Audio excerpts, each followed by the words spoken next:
Hi friends, welcome to our channel. ఈరోజు మనం 2024లో మలయాళం లాంగ్వేజ్లో రిలీజ్ అయినటువంటి ఒక mystery crime investigation thriller movie స్టోరీని డిస్కస్ చేద్దాం. అదే బిజు మీనన్ మరియు ఆసిఫ్ అలీ కలిసి నటించినటువంటి తలవన్ మూవీ అయితే చివరి వరకు మంచి మంచి ట్విస్టులతో చాలా బాగుంటుంది. సో స్కిప్ చేయకుండా చివరి వరకు చూడండి. Now let's start our video.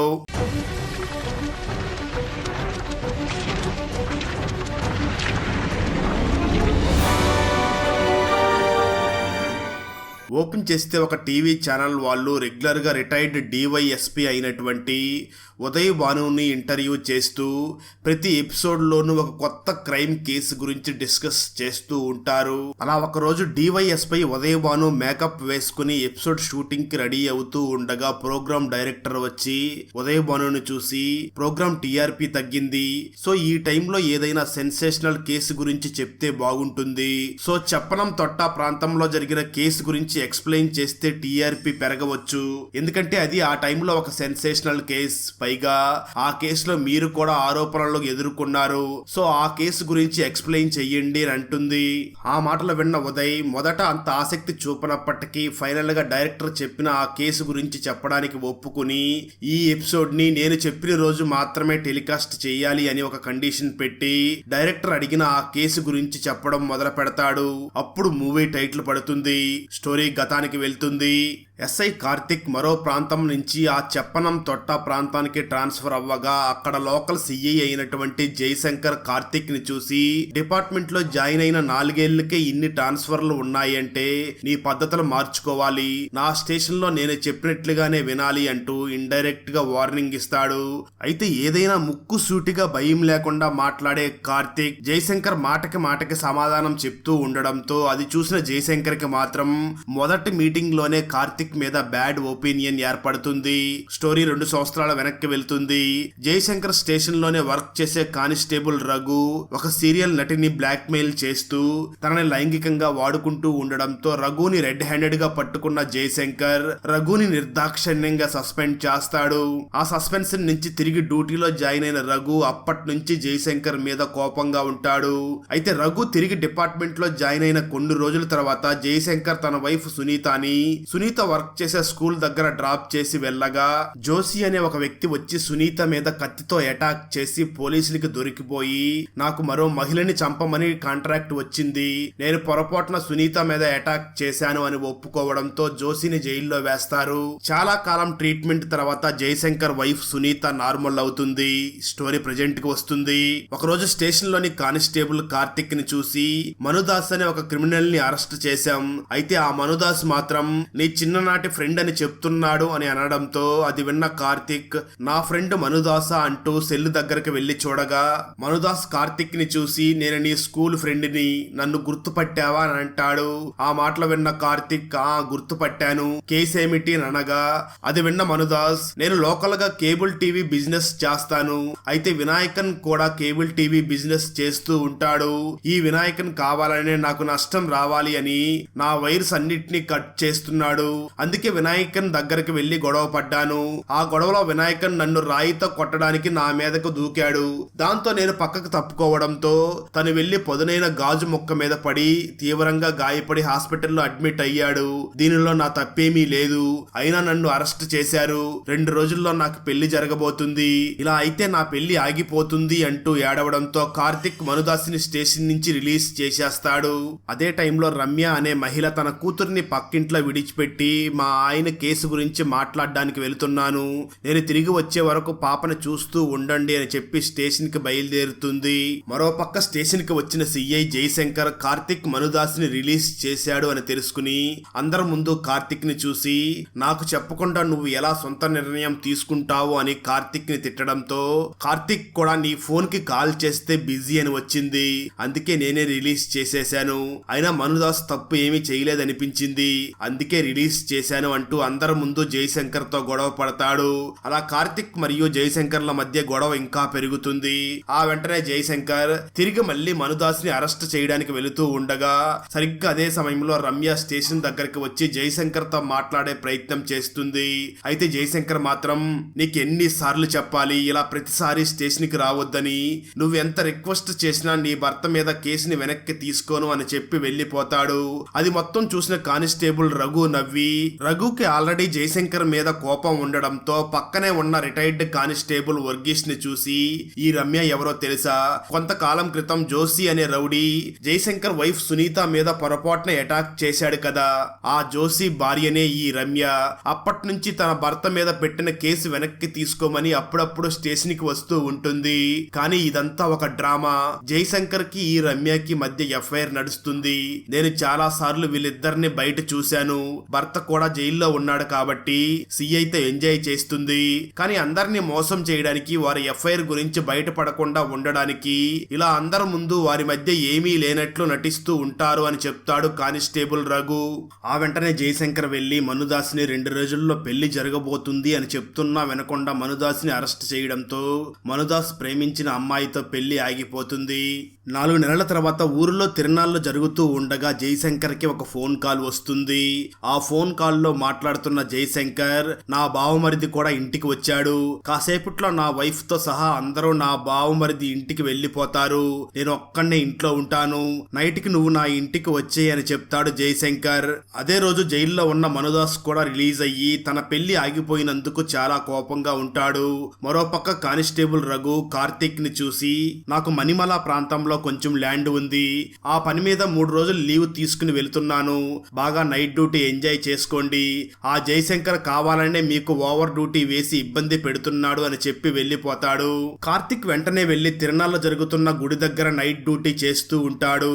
అదే సమయంలో జయశంకర్ ఇంటి టెరాస్ మీద జయశంకర్ తో కలిసి మందు పార్టీలో ఉన్న డివైఎస్పై ఉదయ్ భాను, సిఐ జయశంకర్ కి మరియు ఎస్ఐ కార్తిక్ కి మధ్య చిన్న చిన్న గొడవల గురించి తెలుసుకుని వారిని కలపాలి అనుకుని నైట్ డ్యూటీ చేస్తున్న కార్తిక్ ని జయశంకర్ ఇంటికి పిలిచి ఇద్దరికి నచ్చజెప్పే ప్రయత్నం చేస్తాడు. అయితే వారి మధ్య గొడవ తగ్గకపోగా మరికొంత మనస్పర్ధలు పెరగడంతో కార్తిక్ కోపంతో తిరిగి మళ్ళీ గుడి దగ్గర డ్యూటీ చేయడానికి వెళ్లిపోతాడు. ఆ తర్వాత రోజు మార్నింగ్ జయశంకర్ ఒంటరిగా తన టెరాస్ మీద ఉండగా అప్పుడే అక్కడికి ప్రశాంత్ అనే ఒక ప్లంబర్ వచ్చి జయశంకర్ ని చూసి, మీ ఇంట్లో నిన్న ప్లంబింగ్ రిపేర్ వర్క్ పూర్తవ్వలేదు, ఈ రోజు మరొక వ్యక్తిని మీ ఇంట్లో పనిలో పెడతాను, మీరు బయటికి వెళుతూ ఉంటే గనక ఇంటి కీస్ ని ఆ వర్కర్ కి ఇచ్చి వెళ్ళండి, నిన్న కూడా మేడం గారు మాకు అలాగే వర్క్ అప్పచెప్పి బయటికి వెళ్లారు అని చెప్పి వెళ్లిపోతాడు. దాంతో ప్లంబింగ్ వర్కర్ సాజీవన్ ఇంట్లో వర్క్ చేస్తూ టెరాస్ మీద పెద్ద సౌండ్ రావడంతో సాజీవన్ టెరాస్ మీదకి వెళ్లి చూసి షాక్ అవుతాడు. ట్విస్ట్ ఏమిటి అంటే జయశంకర్ టెరాస్ మీద గౌరి సంచిలో రమ్య డెడ్ బాడీ ఉంటుంది. దాంతో కొద్దిసేపట్లోనే ఊరి జనంతో పాటు పోలీసులు ఇంకా మీడియా అంతా కూడా క్రైమ్ సీన్ కి చేరుకుంటారు. అప్పుడు డివైఎస్పై ఉదయ్ భాను ఎస్ఐ కార్తిక్ ని చూసి, రాత్రి ఈ టెరాస్ మీద నేను కూడా జయశంకర్ తో కలిసి పార్టీలో ఉన్నట్లు తెలిస్తే నేను కూడా ఈ కేసులో ఇరుక్కుంటాను, సో ఆ విషయం ఎవరికి చెప్పకు అని అనడంతో కార్తిక్ అందుకు అయిష్టంగానే ఒప్పుకుంటాడు. ఆ తర్వాత ఎస్పీ కూడా క్రైమ్ సీన్ కి చేరుకుని జయశంకర్ ని చూసి, నీకు రమ్య ఎప్పటి నుంచి తెలుసు, ఎలా తెలుసు, నిన్ను కలిసిందా అని అడుగుతాడు. ఆ మాటలు విన్న జయశంకర్, నా భార్య మీద అటాక్ చేసిన కేసులో రమ్య భర్త జోషి జైల్లో ఉన్నాడు, అందుకే కేసు వెనక్కి తీసుకోమని నన్ను రిక్వెస్ట్ చేస్తూ ఉంటుంది. నిన్న నా ఫ్యామిలీ మొత్తం నా వైఫ్ పుట్టింటికి వెళ్లడంతో నేను ఒక్కడే ఇంట్లో ఉన్నాను. టైం సాయంత్రం 4:30 అయి ఉంటుంది. ఆ సమయంలో రమ్య నా దగ్గరికి వచ్చి కొంత డబ్బులు చూపించి, ఇవి తీసుకుని నా భర్తను విడిపించండి అని చెప్పింది. నేను మాత్రం అందుకు ఒప్పుకోకుండా రమ్యని వెనక్కి పంపించేశాను అని చెప్తాడు. ఆ వెంటనే ఎస్పీ జయశంకర్ పక్కింట్లో ఉండే వ్యక్తిని చూసి, నువ్వేమైనా చూసావా అని అడుగుతాడు. దానికి తను, సుమారు సాయంత్రం 6 గంటల సమయంలో రమ్య తన కూతురుతో కలిసి ఆటోలో జయశంకర్ ఇంటికి రావడం చూశాను అని చెప్తాడు.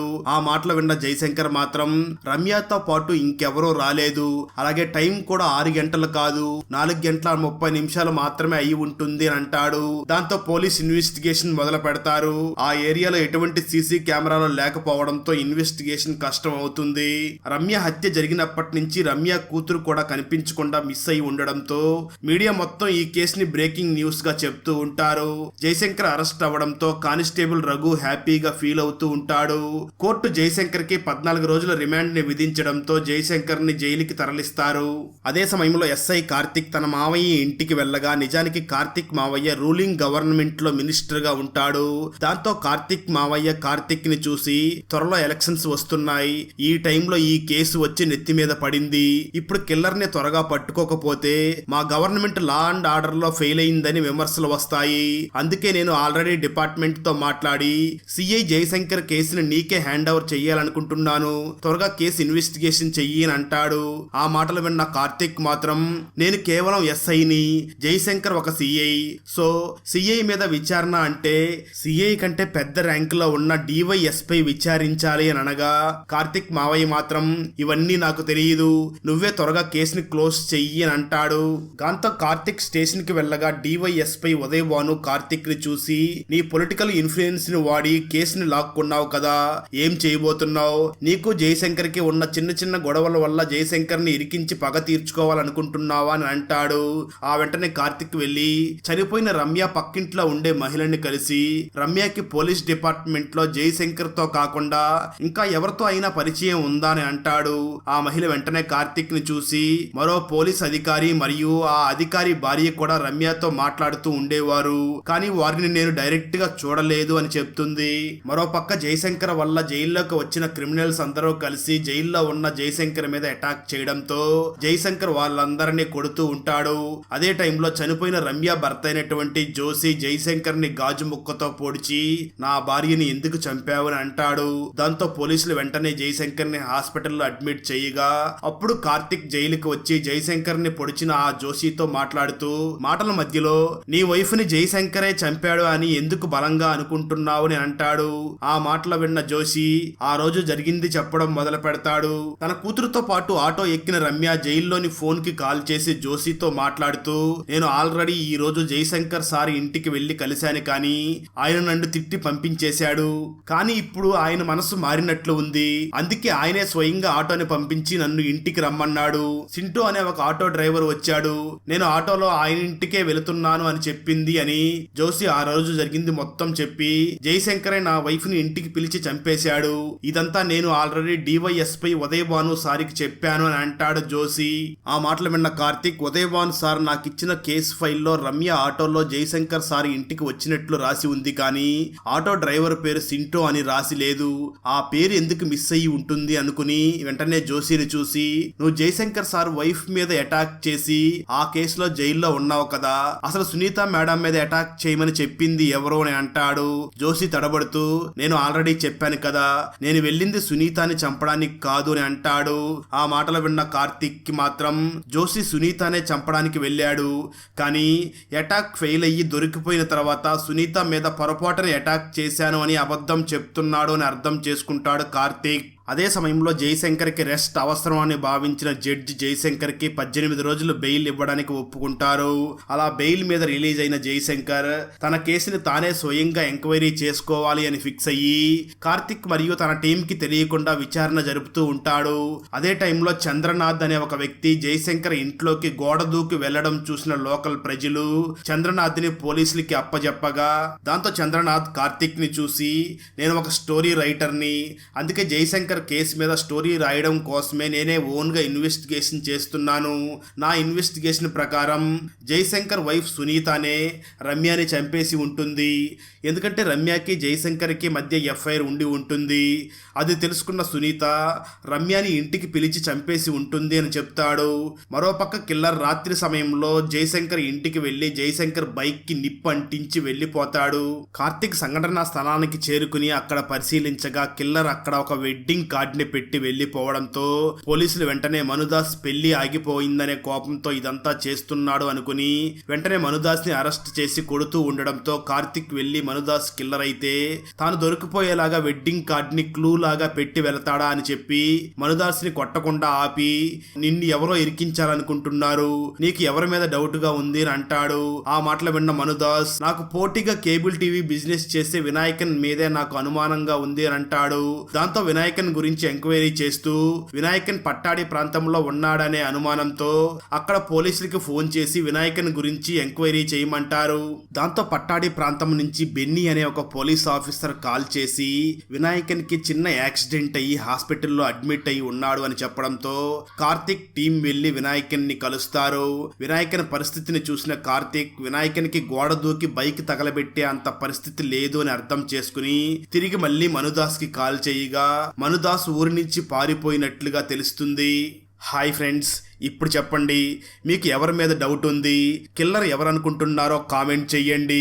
ఎంతమంది కరెక్ట్ గా గెస్ చేయగలరో చూద్దాం. అలా పట్టాడి ప్రాంతంలో ఉన్న కార్తిక్ ని చూసిన అక్కడ లోకల్ కానిస్టేబుల్ కార్తిక్ తో జయశంకర్ సార్ ఒకప్పుడు పట్టాడి ప్రాంతంలో కూడా వర్క్ చేశాడు, అప్పట్లో ఆయన మీద కత్తితో దాడి జరిగింది, ఆ అటాక్ చేసిన వ్యక్తి పేరు కూడా సింటో అని చెప్పి ఆ కేసుకి సంబంధించిన ఫైల్ ని కూడా ఇస్తాడు.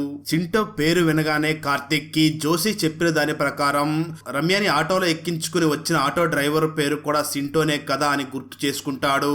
లోకల్ పోలీసులు కార్తిక్ ని చూసి ఒకప్పుడు జయశంకర్ సార్ మీద అటాక్ చేసిన సింటో గ్యాంగ్ లో శివదాసన్ అనే ఒక ఏఎస్ఐ కొడుకు కూడా ఉండడంతో కేసుని బయటికి తెలియనివ్వలేదు.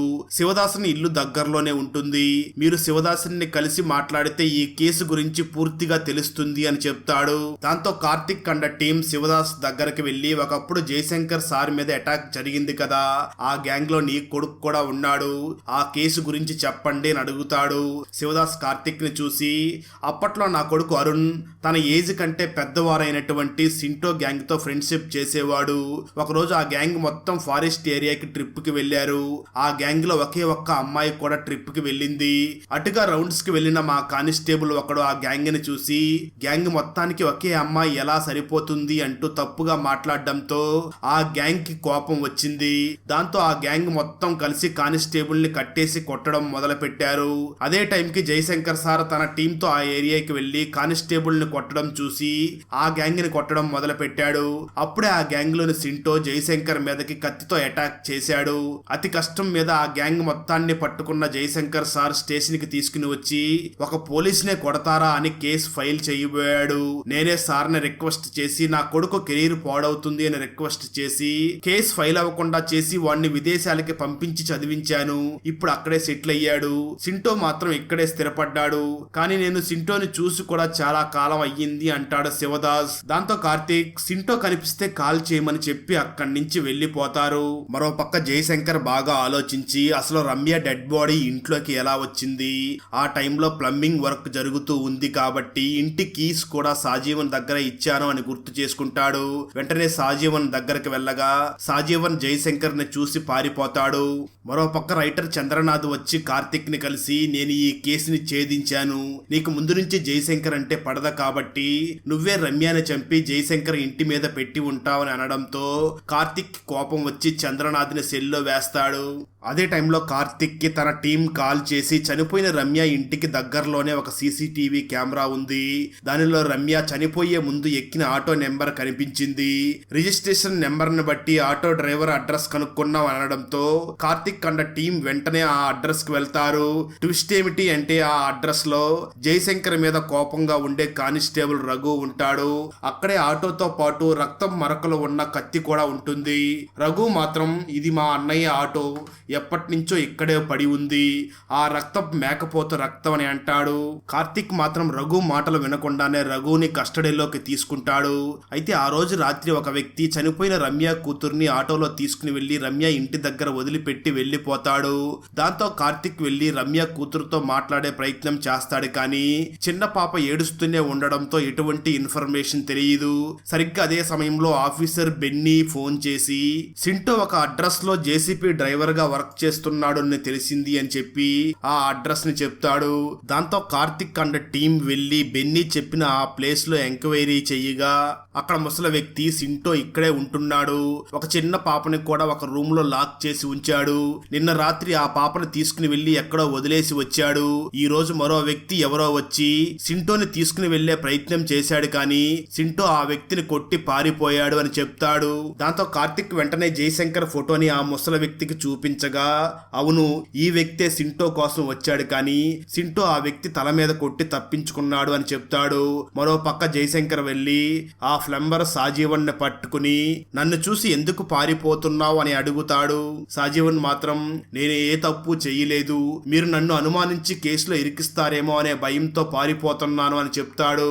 అదే సమయంలో కార్తిక్ ఎస్పీని కలిసి కానిస్టేబుల్ రఘు ఇంట్లోని ఆటో, కిల్లర్ వాడిన ఆటో రెండు వేరువేరు, కిల్లర్ కావాలనే రఘు ఆటో నెంబర్ ని క్రైమ్ కి వాడుకున్నాడు, అక్కడ దొరికిన బ్లడ్ శాంపిల్స్ కూడా మేక రక్తం అని తెలిసింది, సింటో ఈ కేసులో ఇన్వాల్వ్ అయి ఉన్నాడు, సో సింటో కోసమే వెతుకుతున్నాం అని చెప్తాడు.